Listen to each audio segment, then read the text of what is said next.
Hai, jangan lupa subscribe agar tidak ketinggalan info dan bunyikan belnya ya. Terima kasih. Hai sahabat angka dan data. Assalamualaikum warahmatullahi wabarakatuh. Shalom, Salve, Om Swastiastu, Namo Buddhaya, Wei Tetok Tien. Indonesia merupakan negara yang begitu indah. Keindahan Indonesia tak hanya tentang alamnya, tapi juga suku, budaya, bahasa, bahkan termasuk agama.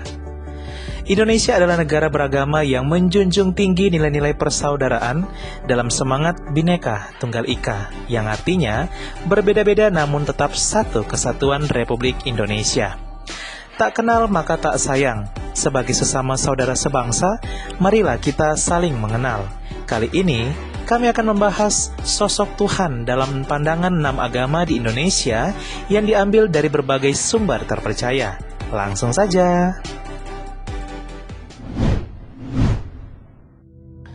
6. Konghucu. Tuhan dalam agama Konghucu merupakan konsep ketuhanan dalam agama masyarakat Tionghoa. Dalam agama Konghucu, sebutan Tuhan adalah Tien, yang berarti satu yang maha besar, maha kuasa, maha esa. Dalam kitab suci agama Konghucu, yaitu Wujing, ada beberapa istilah atau sebutan Tuhan seperti Huang Tien, Min Tien, dan sebagainya. Nabi Kongzi sendiri menyebut Tuhan dengan sebutan Tien.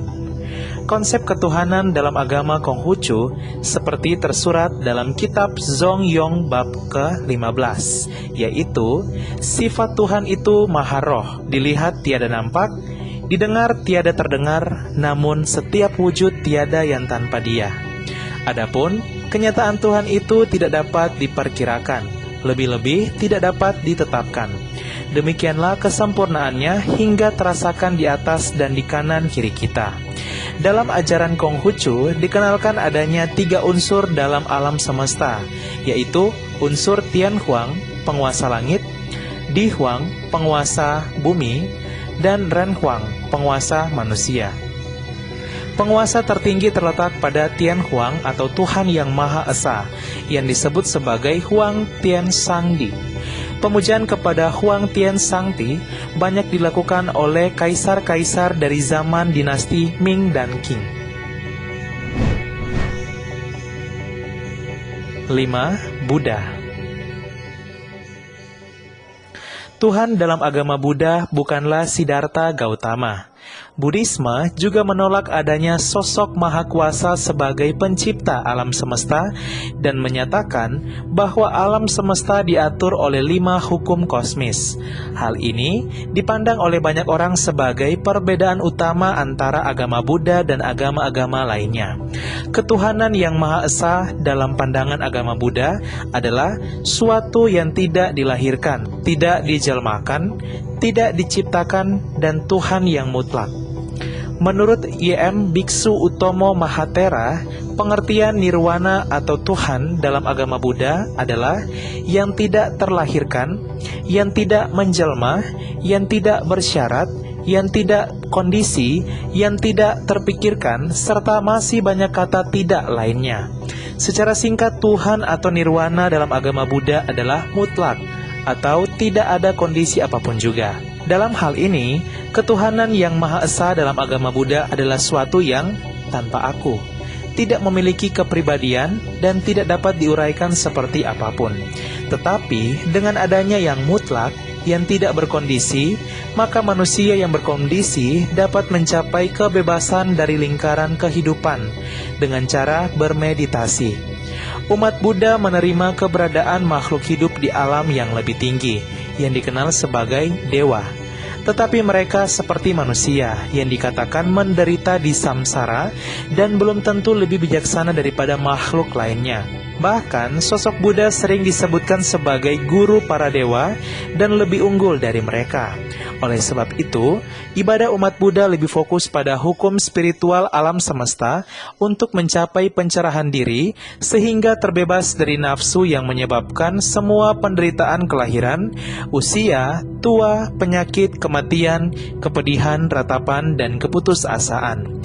Dari sini dapat kita simpulkan bahwa konsep ketuhanan dalam agama Buddha adalah berlainan dengan konsep ketuhanan yang diyakini oleh agama-agama lain, terutama agama Abrahamik, yaitu Islam, Kristen, dan Yahudi, termasuk perbedaan konsep tentang alam semesta, kejadian bumi dan manusia, kiamat, dan keselamatan.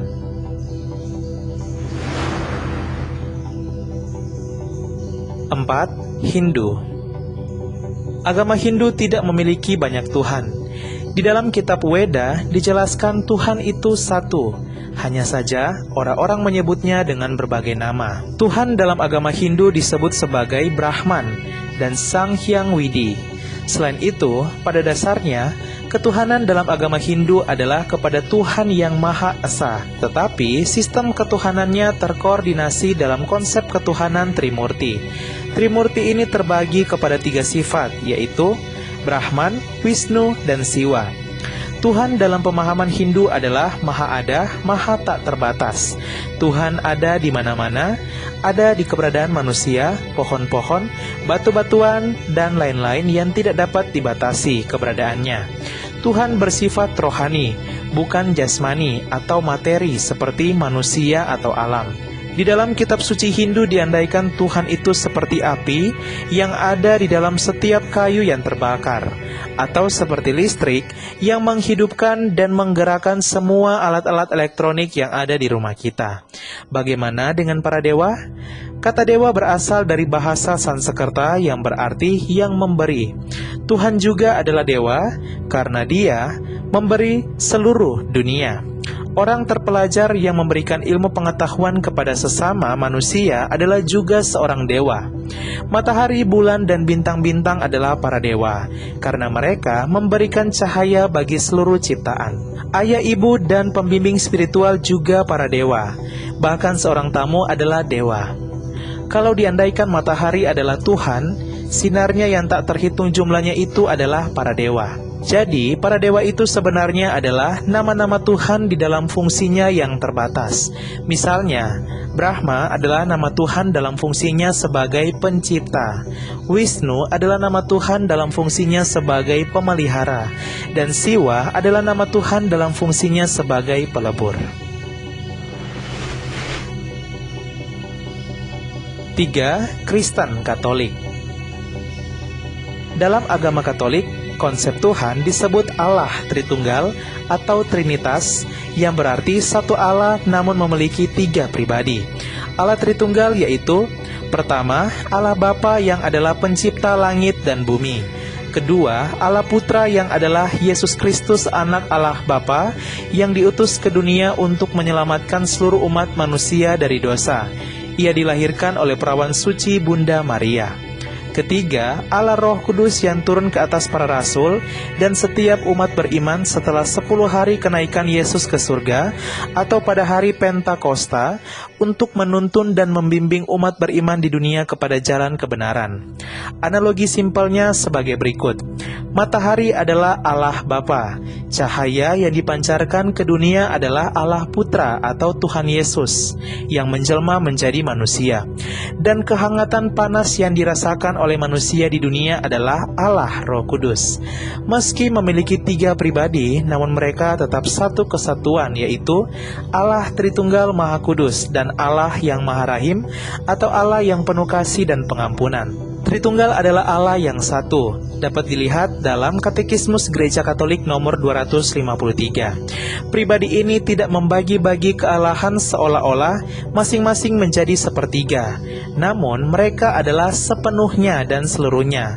Ketiga pribadi ini berbeda secara real satu sama lain, yaitu di dalam hal hubungan asalnya, yaitu Allah Bapa yang melahirkan, Allah Putra yang dilahirkan, Roh Kudus yang dihembuskan, dapat dilihat dalam Katekismus Gereja Katolik nomor 254. Ketiga pribadi ini berhubungan satu dengan yang lainnya. Perbedaan dalam hal asal tersebut tidak membagi kesatuan ilahi, namun malah menunjukkan hubungan timbal balik antara pribadi Allah tersebut. Bapa dihubungkan dengan Putra, Putra dengan Bapa, dan Roh Kudus dihubungkan dengan keduanya. Hakikat mereka adalah satu, yaitu Allah. Katekismus Gereja Katolik nomor 255. Landasan Allah Tritunggal dalam Alkitab salah satunya yaitu Injil Matius bab 28 ayat 19-20. Karena itu, pergilah, jadikanlah semua bangsa muridku, dan baptislah mereka dalam nama Bapa dan Anak dan Roh Kudus, dan ajarlah mereka melakukan segala sesuatu yang telah kuperintahkan kepadamu. Dan ketahuilah, aku menyertai kamu senantiasa sampai kepada akhir zaman. Bagaimana dengan Bunda Maria? Apakah umat Katolik menyembahnya dan menjadikannya sejajar dengan Allah Tritunggal atau Allah keempat? Tentu tidak. Bunda Maria bukan disembah oleh umat Katolik, tetapi dihormati. Menyembah dan menghormati itu berbeda. Contoh, ketika melakukan penghormatan bendera saat upacara, tentu para peserta upacara bukan menyembah bendera, melainkan menghormati jasa-jasa para pahlawan di balik bendera tersebut. Begitupun dengan Bunda Maria. Di balik umat Katolik yang berdoa di hadapan patung Bunda Maria, tanda umat menghormati Bunda Maria yang disimbolkan melalui sebuah patung. Umat Katolik menghormati Bunda Maria karena Allah dalam Roh Kudus menghormatinya melalui Elisabet ketika Bunda Maria mengunjungi Elisabet, dan karena jasa-jasanya melahirkan Allah Putra, yaitu Yesus Kristus. Landasan lain penghormatan umat Katolik kepada Bunda Maria yaitu Injil Yohanes bab 19 ayat 26-27. Ketika Yesus melihat ibunya dan murid yang dikasihinya di sampingnya, berkatalah ia kepada ibunya, "Ibu, inilah anakmu." Kemudian katanya kepada murid-muridnya, "Inilah ibumu." Dan sejak saat itu, murid itu menerima dia di dalam rumahnya. Sosok Bunda Maria dalam Gereja Katolik adalah ibu perantara, pendoa, dan pembawa doa-doa umat di dunia kepada Kristus Putranya dalam Allah Tritunggal Maha Kudus yang dihormati oleh umat Katolik.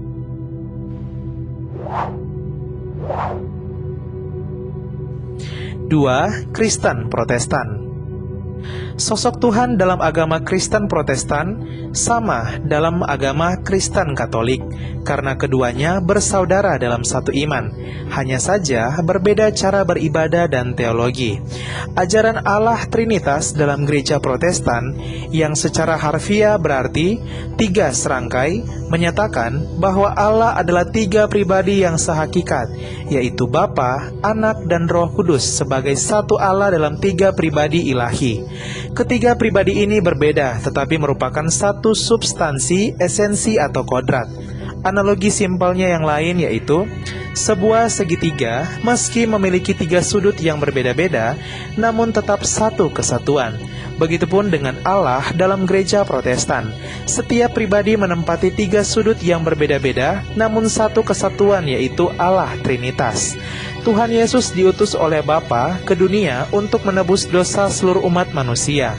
Dan setelah kenaikannya ke surga, Roh Kudus dicurahkan kepada setiap orang yang percaya melalui baptisan kudus.